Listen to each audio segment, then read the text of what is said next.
Halo, halo. Huh, seneng deh. Kenapa seneng? Karena kereta bandara akhirnya jadi. Ini sangat memudahkan bagi warga Jogja dan kita juga ya kalau misalnya mau ke Jogja jadi gampang. Nah, pertanyaan pertama yang akan muncul adalah pemirsa, apakah kereta ini sebenarnya udah bisa dipakai atau belum? Tapi kayaknya harus bersabar, masih PPKM. Jadi kita cerita dulu di sini. Kereta bandara ini rencananya akan mulai digunakan September, pemirsa, dan dengan tarif awal itu Rp20.000 per penumpang. Jadi dalam pengerjaannya, supaya layak digunakan, ini juga sudah dilakukan pengujian sarana terbatas atau tanpa penumpang pada jalur ganda sejak 19 Juli lalu. Nah, kemudian juga dilakukan uji coba pada jalur hilir dengan mengoperasikan KRDE dan juga rangkaian kereta api balas termasuk lokomotif diesel juga dites di sini, termasuk juga uji coba fasilitas operasional serta keamanan.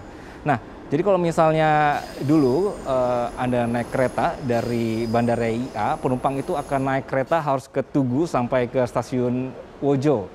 Nah, dari situ kemudian lanjut naik shuttle bus lagi atau bus Damri, jadi lama. Nah, kita lihat mana ini kereta. Oh, dari sini datanya. Oke.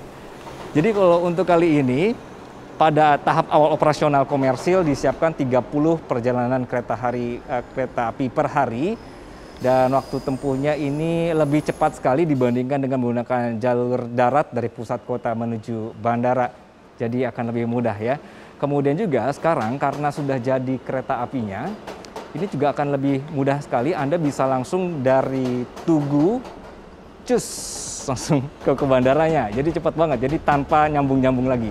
Jadi dengan adanya kereta bandara ini bisa membangun konektivitas bukan hanya di wilayah Jogja saja nih pemirsa, karena juga bisa sampai ke wilayah Jawa Tengah dan Jawa bagian selatan, misalnya di Purwokerto, Kebumen, dan juga Banjarnegara. Kalau misalnya Anda dari Cilacap, ini berarti bisa naik kereta kemudian sampai stasiun Wates, pindah kereta bandara.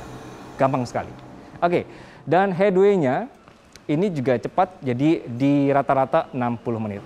Asik sekali ya. Oke, saya akan ajak Anda untuk melihat data berikutnya. Kali ini, apa yang membuat berbeda sebenarnya dari bandara-bandara yang ada? Oke, bandara di Indonesia atau kereta bandara di Indonesia itu sebenarnya sudah ada 6 ya pemirsa. Yang membuat berbeda adalah proses konstruksinya. Ini adalah datanya. Jadi untuk kali ini ada yang disebut dengan slab on pile atau SOP. Ini adalah sistem fondasi tidak menggunakan tanah urukan seperti konvensional pada pembangunannya. Jadi ditancepin ini tiang-tiang pancang, jadinya ini sangat cocok untuk wilayah yang sawah misalnya, yang cenderung tergenang air. Nah, konstruksinya jadinya lebih aman. Kemudian dari Dirjen Kereta Api juga membangun jalur ganda kereta api bandara ini pada mulai Desember 2020, mulai dari stasiun Kedundang, kemudian ke arah Bandara YIA, ada 51 kilometer ini adalah elevated atau melayang dengan 16 unit konstruksi jembatan serta 300 meter jalur 8 grade. Wah, inilah yang dibilang teknologinya berbeda ya. Jadi sekali lagi selamat deh untuk warga Jogja, mudah-mudahan sesuai dengan harapan pemerintah. Ini bisa menjadi bantuan juga dan berdampak baik bagi perekonomian Jogja dan daerah sekitarnya. Saya harus kejar pesawat nih, sepertinya sudah malam, tapi ini masih siang sih kalau di lingkungan saya ya. Oke, begitu saja.